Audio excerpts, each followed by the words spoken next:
Hey guys, what's up? So it's dish talk with me. I was washing the dishes, and of course, so as a homemaker, a lot of the times, right, when you're tidying, you're loving up on your home, you just start to like think in your mind as you're cleaning, your mind kind of starts to clean and unravel, and you start to unpack certain things in your head and in your heart. And as I'm loving on these dishes, there are certain things that pop into my head, and I was like, why not just make a doing dish with me, or like have a dish talk. So welcome to this dish talk. I'm not sure if I'm gonna do it again, but it came to me, so I was like, why not? So today in this dish talk, I'm gonna turn my back a little bit because I'm washing these dishes. There's not many of them, so it'll be a quick video. It's okay. So today on this dish talk, I wanted to talk a little bit about one. I just put a load in of laundry, and the thought came to my head today. It always comes to my head, especially when you see like online of so many people who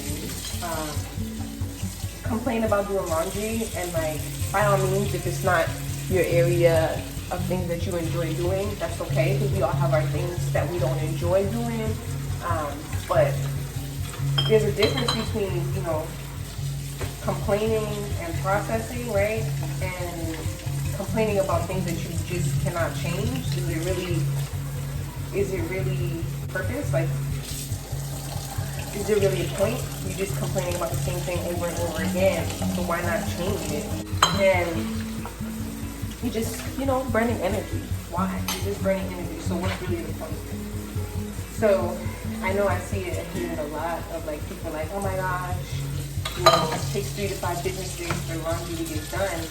And, having kids, folks will say having kids you have to do so much more laundry. And granted, depending on the size of your family, that can be true. We're a family of 3, so it can be true, but it's also like, you can create systems. A system meaning like, all right, so what can I do to make this load a little bit lighter?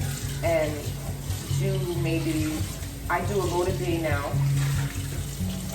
And before I was doing like a load every other day, but doing a load a day, it definitely eliminate all of that, or maybe 2 loads a day. It really depends on the size of your family.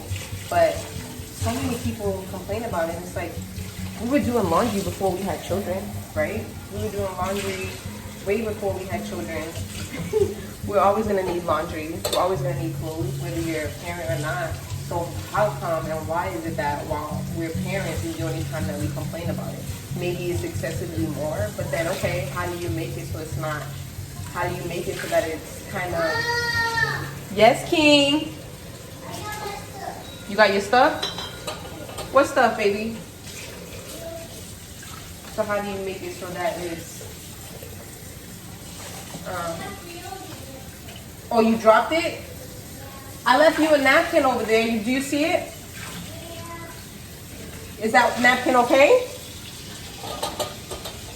So why not make it so that it resembles or it replicates where things were before to some degree, because it's not going to be exactly the same, but to actually like make it look somewhat like it for your own sanity. Like, okay, what were you doing before that really worked for you? Maybe you weren't doing as much as you're doing now, but how about not changing the babies all day, every day, and putting 12 different outfits on them? Even though it's super cute, and in the beginning, they spit up a lot and things like that. And some of that is, inevitable. But for the things that we can really control, why not step in and be able to put some action in there, or some kind of solution. So that's one of them. And 2, one of the things that I've been wanting to dive deeper into is so much about gentle parenting and about talking to your kids and just being much gentle, having a much more gentle approach.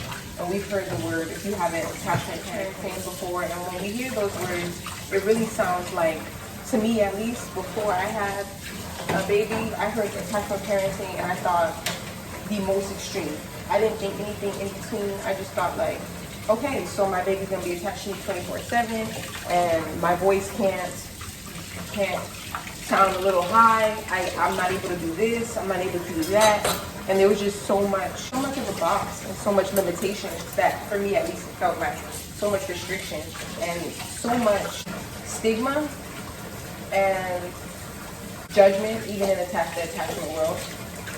And you hear attachment parenting. The definition of attachment parenting is supposed to be someone who basically, so in my opinion, follows your child's lead and just really rides along with them and respects and understands them and really makes it a point to live by that, like living by respecting them and keeping them close and doing all the things that are not going to potentially harm them in the future or even harm our environment, things like that. And you know, of course, there's like crunchy mom and all the other things that kind of come into play with that. King, are you okay?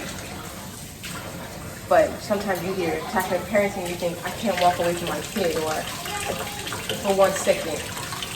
You have to change? Okay, I can wash that. We have a load of laundry in right now. I'll put in the next load, okay? I'm not able to walk away from my kid for a second. I'm not able to not breastfeed. I have to breastfeed if I'm going to be an attached mom, if I'm going to practice attached parenting. And it's like, none of that is really true, you know?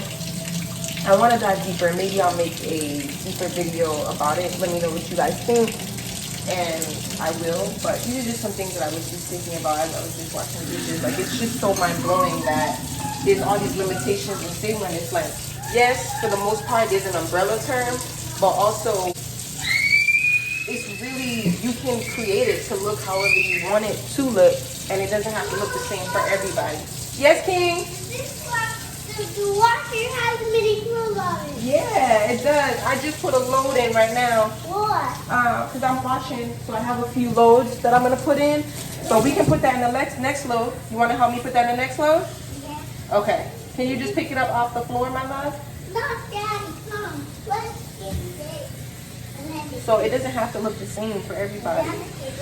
Nor does it have to... Woo! What happened? I just wet myself with the hose. Nor does it have to be the same. Just food for thought. Like, just because... Why are you turning the light off? Just because you don't cloth diaper or just because you didn't breastfeed for whatever reason, you know, that doesn't make you less than a crunchy mom or an attached mom than, you know, anything else. And also another thing for me that was like wasn't a struggle, but one of the things was like sleep training.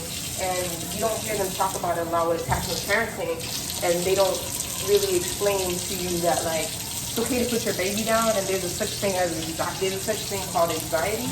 And like, I was one of those moms who had anxiety and didn't realize it and we all have anxiety. We just don't know what it really looks like yet until we become aware of it, right? In the ways that our body's telling us, like, something's uncomfortable, something doesn't feel right. And of course, like, moms are designed to hear their babies cry. And for me, I wasn't able to hear King cry, like, along with other things. So that's a deep story for another day, y'all. But just to kind of skim it a little bit, sleep training. I didn't think that sleep training, there was a such thing as gentle sleep training. I thought that, you know, the absolute extreme, making your baby cry until they fall asleep. And I didn't want to do that because, I mean, you know, I just, it didn't align with me. It didn't sit right with me.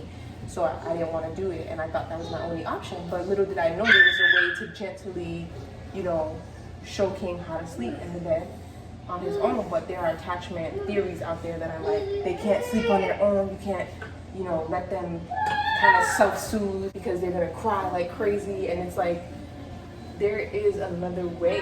Like, you can do it without them crying like crazy. And if they do cry, knowing that you're there and being there by their side, there are ways to implement that.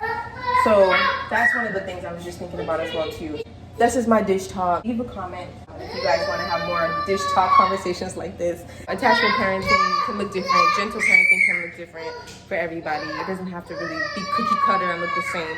And then we've been having to do laundry before time. So yeah, this is my dish talk. Comment, like, subscribe if you guys like this. And let me know what y'all think. What are your thoughts? If you want me to make a video about the attachment parenting and talk a little bit more about anxiety with moms and my experience in my story, then go ahead and leave that in the comments, because I definitely want to and plan to at some point. But I'd love to know if it's something that you'd be interested in. So until next time, y'all, thanks for coming to my dish talk.